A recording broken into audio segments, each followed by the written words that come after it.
안녕하세요. 저는 맛집을 읽어드리는 남자 마딩남입니다. 요즘 논란의 소금김밥을 판매하는 맛갱미식쇼에 대해 말씀드리겠습니다. 최근 빅페이스님이 소금김밥 리뷰를 하셨던데 저는 조심스레 뒷광고 의심도 해봅니다. 먼저 소금김밥이 뭐냐? 소금김밥, 참기름으로 만든 김밥입니다. 이게 왜 논란이 되었냐? 이걸 맛갱미식쇼에서 소금김밥을 3,000원에 판다고 광고를 하였기 때문입니다. 처음엔 인스타, 페이스북으로 이슈가 되기 시작했습니다. 하지만 사람들의 반응은 둘로 나뉘었습니다. 먹어보고 싶다. 이걸 누가 먹나? 이 정도 이슈만 되었어도 큰 광고 효과를 기대할 수 있었고 많은 사람들이 찾아갔을 겁니다. 그런데 해당 이슈가 유튜브로 넘어오면서 더욱 큰 이슈가 되었습니다. 처음엔 유튜버 제주먹히님이 올린 쇼츠 영상이 조회수 300만을 찍으며 위에 언급했던 먹니 안 먹니 정도의 이슈가 생겼습니다. 그런데 이번엔 유튜버 찹찹대왕님께서 직접 매장을 다녀와 리뷰를 하였는데 결과는 처참했습니다.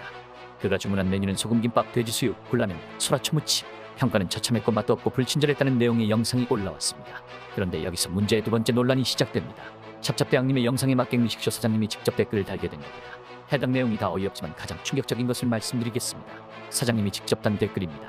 소금김밥이 짜다. 그럼 단맛을 원하셨나? 이런 미각무리한에게는 소금채 설탕 김밥을 줬으면 단짠단짠 맛나다고 했겠지.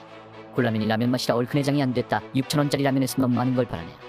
라고 말씀하셨는데 해당 유튜버는 소금김밥에 소금이 잘 분포되지 않아서 어딘 짜고 어딘 맹맹했다는 리뷰였습니다. 하지만 단맛으로 했냐는 어처구니 없는 답변을 다셨죠. 유튜버는 굴라면도 메뉴 주문 후 30분 기다려서 나왔고 굴도 몇 개 안 들어갔고 라면 맛이 심심했다고 했을 뿐입니다. 그런데 얼큰해장을 운운하시면서 6,000원짜리에 뭘 바라냐고 하시는 모습이 참 인성을 볼 수 있습니다.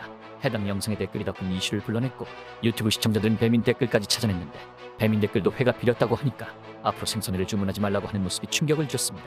이렇게 맛갱미식쇼는 사장님의 공격적인 댓글로 더 큰 이슈가 되고 빅페이스님도 그 이슈를 통해 매장을 다녀가게 됐죠.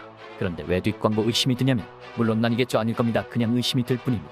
빅페이스님은 남산 돈가스만 봐도 철저한 준비와 철저하게 매장 분석을 해주시고 억울한 누명을 벗기게 해준 아주 좋은 분입니다. 그래서였을까요? 빅페이스님 영상엔 해당 사장님의 댓글에 대한 이슈는 조금도 언급하지 않고 그저 처음에 이슈였던 소금김밥을 먹니 안 먹니 정도의 내용으로만 영상을 다루셨습니다. 왜일까요? 그렇게 정보를 철저하게 준비하시는 빅페이스님께서 이번 이슈를 몰랐을까요? 몰랐을 거라고 믿습니다. 하지만 빅페이스님 영상에 많은 사람들이 사장님 인성에 대해 댓글에 달았죠. 정말 많은 분들이 알고 있는 이슈라고 생각하는데 모르셨다는 게 조금 아쉽습니다. 그리고 빅페이스님께서는 소금김밥은 메인 메뉴도 시그니처도 아니라고 하시는데 사장님께서 직접 시그니처라고 올린 댓글도 확인할 수 있었습니다.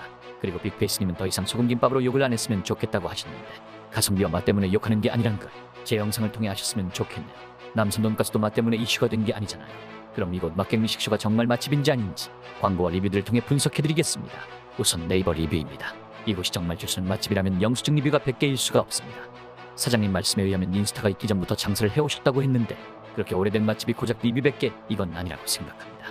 그리고 블로그 리뷰가 영수증보다 많을 수가 없습니다. 블로거들이 인스타 하는 분들처럼 많은 것도 아니고 단순 영수증 리뷰도 안 적으면서 블로그 리뷰만 단다는 건 있을 수 없죠.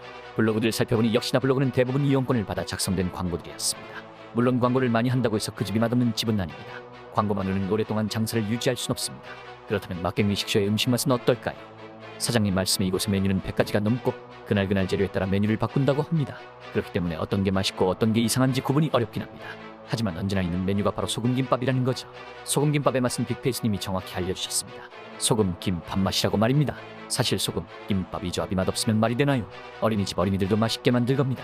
그리고 사장님은 원래 만화가셨는데 음식점을 하시는 거더군요. 김풍 비슷한 건가요? 아무튼 다른 분들 리뷰도 살펴보았습니다. 이슈가 나기 전 리뷰들을 살펴보았는데 맛있다고 하는 분들도 계셨습니다. 하지만 맛없다는 리뷰들도 쉽게 볼 수 있었습니다. 무엇보다 사장님에 대한 불친절은 오래전부터 리뷰되어 있더군요. 결국 이런 인성을 가진 사장님이 운영하는 음식점인 건 확실하다는 거죠. 비싼 음식을 먹는 건 음식뿐 아니라 그만한 서비스를 바란다는 걸 맛갱미식쇼 사장님은 아셨으면 좋겠네요. 그리고 마지막으로 빅페이스님께 한마디 하고 싶네요. 남산 돈가스처럼 이것도 진실을 알려주세요. 다음 영상에서는 빅페이스님이 다녀간 저초갈비에 대해 다뤄보겠습니다. 시청해주셔서 감사합니다.